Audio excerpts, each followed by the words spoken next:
So imagine you're walking on a busy road, on a busy city. You see lots of buildings, tall skyscrapers around you, a well laid pavement. You are in awe. But then you think to yourself, there is so much development, but there must have been a hidden cost to all these development. What about the manufacturing that took place for all this development to happen? What about the pollution that must have taken place for all of these amazing, well laid structures that you see right in front of you? Well, today in the Decode Papers with AI series, we're going to look into a completely different new paper which talks about cement manufacturing and the pollution around it. So welcome to the Lax AI channel and welcome to the series on decoding papers with AI, where we take research papers and pass them through AI tools and try to understand what the paper is all about. And today's paper is a little different because it's not in my field, it's not in my domain, but this is where I'm really excited because I'm getting out of my comfort zone. I'm trying to understand papers that are not in my domain, and I'm hoping that AI tools can make me understand, expand my knowledge, my horizon, and see what I can gain from these papers. So let's jump right in.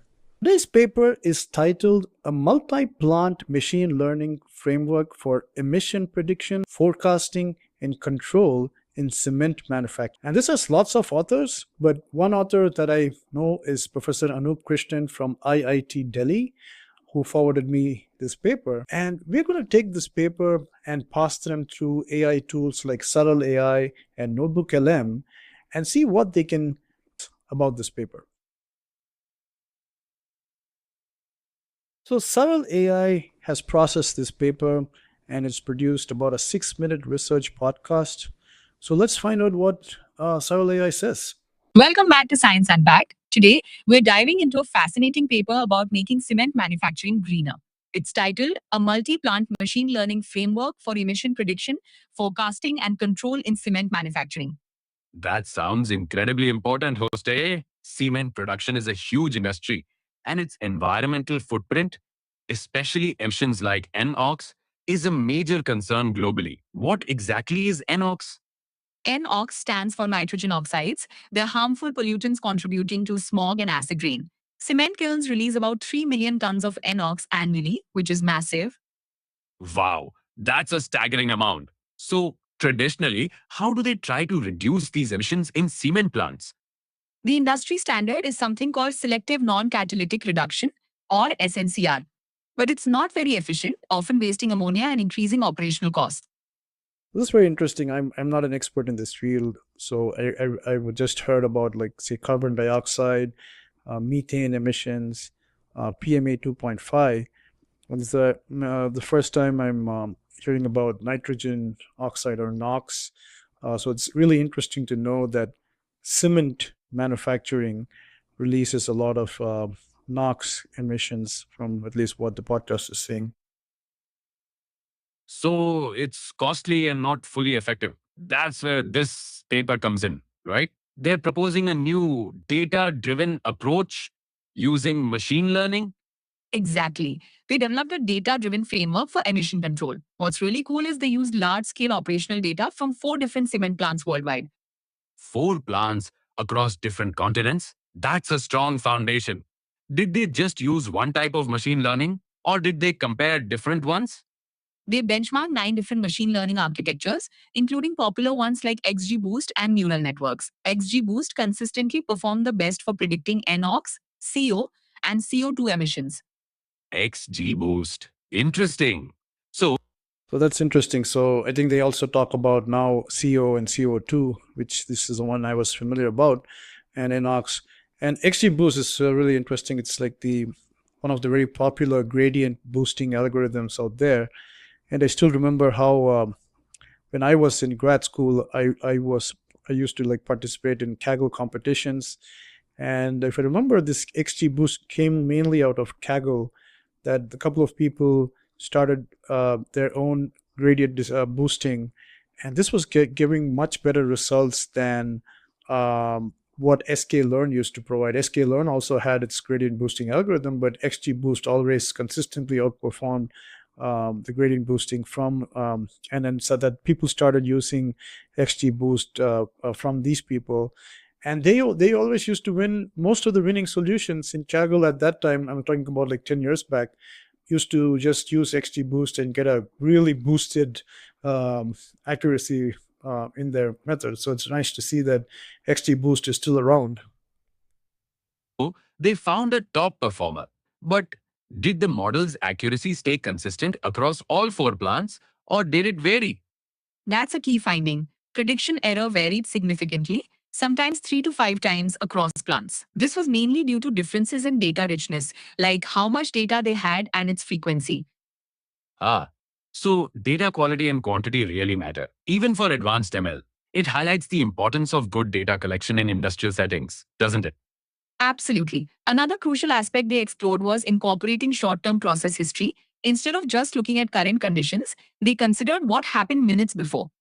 Process history. So, like the kiln remembers what it did. What does that mean for NOx specifically? Precisely. NOx formation carries substantial process memory. Its chemical reactions evolve over minutes. Including this history nearly tripled NOx prediction accuracy, unlike CO or CO2. That's a huge improvement. So, it's like knowing the ingredients you added 5 minutes ago are still affecting the cake baking now, rather than just the current oven temperature. A perfect analogy. Building on this, they developed early. So that's something which I really like about these types of podcasts. What they try to do is that they don't explain just what is there in the paper, but they're trying to kind of relate with real world analogies, right? So, for example, this is saying that, from what I'm understanding, it's that imagine you're cooking something and you're adding something really new, and how you suddenly you'll see a lot of smoke, and you'll see a lot of like the different types of things like coming out when you're cooking. So it tries to draw that parallel, that analogy, and tries to say that, you know, take this emission also in a similar way, that as you keep adding more in the manufacturing process, you're going to get more emissions. And at least that these types of analogies, like, it makes you immediately like, and cooking is something which most people are familiar with, whether you actually cook or not, they're familiar with their day-to-day lives. So this analogy is really like striking and helps you to kind of relate to this research paper in a nice way. Warning forecasters. These models can predict NOx overshoots minutes before they happen. Minutes before? That's incredible for real time operations. How much lead time are we talking about for NOx? For NOx, they can forecast overshoots as early as 9 minutes. For CO, it's about 6 minutes. And CO2, surprisingly, up to 15 minutes. 9 minutes for NOx is a game changer. It gives operators a buffer to make adjustments, preventing those high emission events rather than reacting after the fact. Exactly. And this leads to their main innovation. So again, what I'm understanding from this is that I'm again treating this as a layman, like a person who completely doesn't know anything about this field, and so they had some data and machine learning which tries to predict like how much, when can you quickly say that the NOx and other CO and CO2 emissions are going to happen as the manufacturing is going on.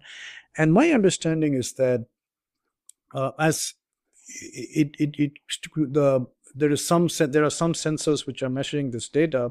I don't think the podcast talked about that, and if those, the machine learning models, that's what it tries to kind of feed in.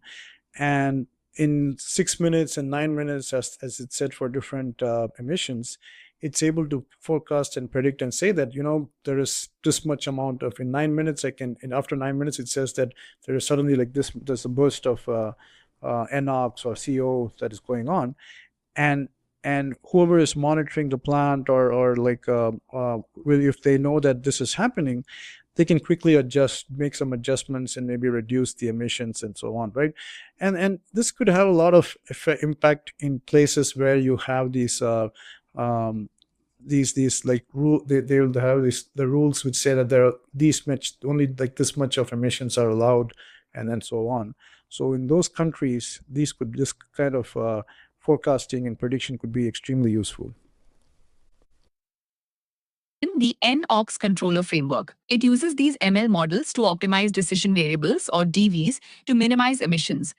Decision variables? What kind of operational parameters are they optimizing without changing the plant's physical structure? Things like primary airflow, cooling air, preheater fan speed, and fuel rates for the calciner and rotary kiln. They also have constraints, like not increasing total fuel consumption. That's smart. Focusing on adjustable parameters. But what about product quality? You can't compromise the clinker, right? Absolutely not. They built in key performance indicator or KPI validation. This ensures clinker quality and production stability are maintained even with optimized settings. So it's not just about reducing emissions, but doing it smartly. What kind of emission reductions did this controller achieve in their tests? Under normal operating conditions, the controller achieved a substantial 34% reduction in NOx, but during stress tests with very high initial NOx, it managed a whopping 64% reduction. 64%. That's incredibly impressive for high emission scenarios. It shows the framework's robustness. And there's an economic benefit too, I hear. Definitely. For one plant, it projected a reduction of about 290 tons of NOx per year. This translates to an estimated saving of nearly 58,000 US dollars annually in ammonia consumption for SNCR. Wow, that's a significant saving, not just environmentally, but financially. This framework really offers a pathway to low emission operations without expensive overhauls. It's a blueprint for data driven process optimization. It could be applied to other hard to abate industries like steel and glass too, which is huge. This is truly exciting work. It's about leveraging existing infrastructure and data to make a massive environmental impact, a real step towards net zero 2050 goals, I think. Wow, it's done. So that's nice. Like it's basically also quantified how much you could save and what this method is actually helping out with, and then how it can be practically applicable. So that's the end. So next I passed this paper through NotebookLM and I asked it to generate a cinematic video of this paper. So let's go find out. I'm really excited. Ever wait until you smell smoke to check on your toast? By the time the alarm goes off, the bread is ruined. That's a small kitchen mistake. But what happens when that exact same mistake occurs on a massive industrial scale? This is a modern cement plant. Most of the structures we live and work in start right here. And making cement requires an industrial kitchen unlike anything you've ever seen.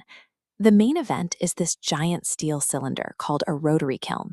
It acts as a mega oven, and So a couple of points I just really liked about this is that first it starts off with the cooking again.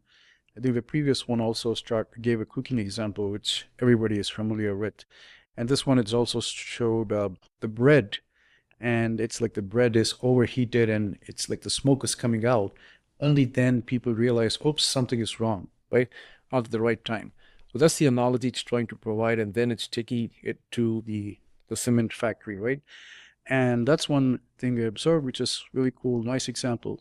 The second one, which I really liked, is that so it's created this video out of using so many other like features. One thing it did was it also took images from the internet, licensed images. So something, I mean, I'm guessing it is. It showed Getty images. Of course, anybody could also generate an image which says Getty images for the text. But I feel that the program has also been to a pre-programmed to kind of get images, stock images from Getty Images, and then show. That's something which it's nice to see, and yeah. temperature inside needs to reach a blistering 2,000 degrees Celsius to bake crushed rock into the raw ingredients for cement. Just like baking a delicate pastry, making cement requires exact temperature control. If the heat fluctuates even a little bit, the recipe fails. When an oven running at 2,000 degrees loses that tight control, the extreme heat creates an invisible environmental crisis. At 2,000 degrees, the air inside the kiln actually begins to burn. This creates a toxic pollutant called nitrogen oxides, or NOx. It is a major contributor to smog, acid rain, and poor air quality. Right now, the standard industry solution is entirely reactive. Factory operators wait for the toxic smoke to form, watch it travel up the chimney, and then spray expensive ammonia chemicals into the exhaust pipe to neutralize it. That is the exact equivalent of frantically mopping your kitchen floor while totally ignoring the water pouring out of a clogged sink. Because they are constantly playing catch-up, factories waste vast amounts of that neutralizing chemical. Much of the spray evaporates before it even works, costing a single plant hundreds of thousands of dollars every year. Treating the symptom at the exhaust pipe is a very expensive dead end. The only sustainable path forward is figuring out how to stop the smoke from forming inside the oven in the first place. Stopping This is really amazing with so many illustrations and so many examples. So one thing I think in the prompt I gave was explain this to somebody who's non-technical. So I think that's maybe the reason why it's also like really like showing these examples which can relate to a common man. So you could see how it said what is the temperature beyond which this starts operating, and it also gave the kitchen sink example. It's like the water is flowing on one end, even though you're trying to mop it out, like the water is constantly flowing. So it was showing that that is how it's currently happening in the factories, where even though you spray, the amount that is coming out is quite large. So lots of money is being wasted here and so on. So it's a great illustration. NOx at the source has always been nearly impossible. 2,000 degrees will melt almost any physical thermometer or sensor you put inside the oven. Human operators are flying completely blind, seeing the pollution only after it has already escaped. Researchers proposed a new solution, a machine learning AI that acts as a digital master chef. But they quickly realized that teaching the AI to only look at the exact temperature right now was useless. To actually control the oven, the AI needed to look at the machine's memory. It had to examine the last 20 minutes of data, rather than just checking a single snapshot of the present second. If you see an oven is at 350 degrees, it tells you nothing. You must know how long the cake has baked to know if it's ruined. This applies directly to emissions. Toxic NOx formation has a memory. It builds up over several minutes, based on the accumulating heat and airflow conditions of the recent past. By giving the AI a 20-minute memory, the researchers found that prediction accuracy tripled. Understanding the past proved to be the only way to accurately read the current state of the kiln. Because the AI understands the oven's history, it stops being a simple monitor. It becomes an early warning crystal ball. This graph shows the system's predictive power. The solid line tracks current emissions, but the dotted red line is a forecast. The AI can accurately predict a massive pollution spike up to 9 minutes before the smoke actually happens. 9 minutes is a massive advantage in industrial manufacturing. It gives the factory operators the exact buffer they need to take preventative action before the metaphorical cake begins to burn. Armed with that forecast, the AI acts like an invisible hand. It continuously makes tiny, precise adjustments to the fuel dials and the cooling fans. This is really cool to see. First, they mentioned the metaphorical cake, and now it shows that AI as a robot, which is becoming an invisible hand to control it. And also showed the minute. I don't know why it showed 1, but I think it meant 9. But that was also really nice. The graph was really nice to illustrate that it could forecast 9 minutes in advance. So far, really amazed by how it's kind of how AI is explaining these concepts to people who may not have been aware of these topics. But the AI has strict rules to follow. It must lower the pollution without shutting off the heat, without changing the raw ingredients, and without compromising the final cement. By constantly adjusting those dials, the system manages to starve the pollution at its source, while keeping the intense heat exactly where it needs to be to make high-quality cement. This chart reveals the results of that auto-tuning. During high-stress operating conditions, the AI framework was able to shrink toxic pollution spikes by up to 64%. And because the pollution is stopped early, the plant doesn't have to buy as much chemical spray for the chimney. That saves roughly 129 tons of ammonia a year. keeping an extra $58,000 in the plant's pocket. For the factory owners, the best part of the trial was the production data. Despite drastically cutting emissions, the speed of the assembly line and the physical strength of the resulting cement remained 100% unaffected.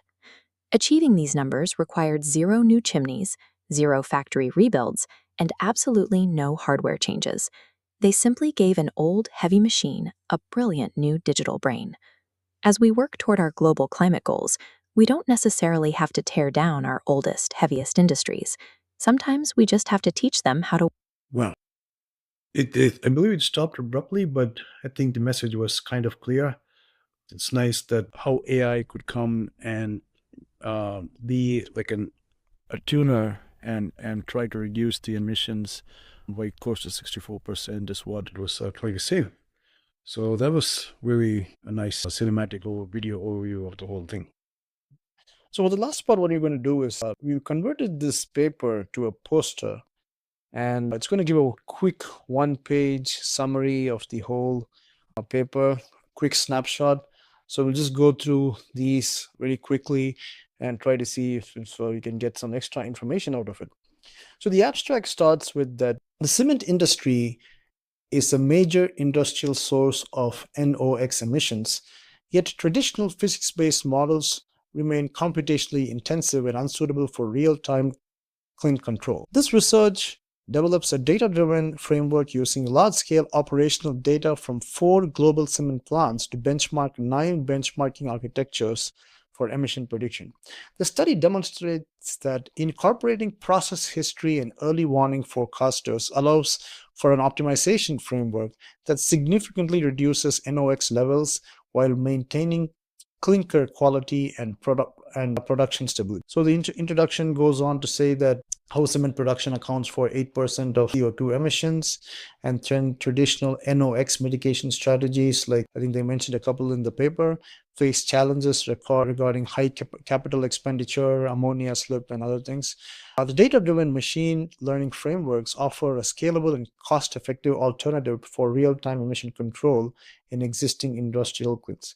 So the methodology is that the study curated and pre-processed 2 years of operational data from 4 diverse cement plants to benchmark 9 different machine learning architecture.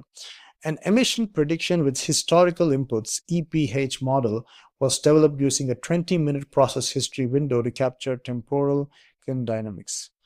And a stochastic evolutionary algorithm, optimization algorithm, was integrated with machine learning surrogate models to minimize NOx emissions subject to operational and quality constraints. So then a few results are produced, like it says that XGBoost got really high results. And then they're also showing that about 34 to 64% can be reduced using this method. And a few figures are shown here. And then it also says that as conclusion, the proposed frameworks enables significant emission mitigation and region cost savings without repairing structural hardware modifications or capital-intensive retrofits. Future research will focus on the real-time deployment of these models as automated digital twins for continuous industrial scale emission control. So that's neat. So it is quick, and then it gave a very, very fast summary of the whole paper in just one single slide. So this is, I feel that this will give us more insights and as to what we saw earlier. And quickly let us summarize both what the podcast said and also what the video said. And almost all those points which were there over there are also mentioned here. It says that approximately, say, like 9 minutes before it can forecast, can predict, and things like that, early warning and things like that. All of that is there. So it's nice. I think I got a good overview of the paper. So using AI tools, and then this is not, like I mentioned earlier, this is not really my area. So knowing AI tools like say Saral and NotebookLM are allowing me to kind of go beyond my comfort zone and try to understand papers outside. So that's what, in fact, knowledge is key, right? Like that's what helps us to expand our horizon. So that's it for this paper. And if you'd like to check out more papers where we take AI tools and decode them, do check out the playlist. And that has more papers. And until next time, see you.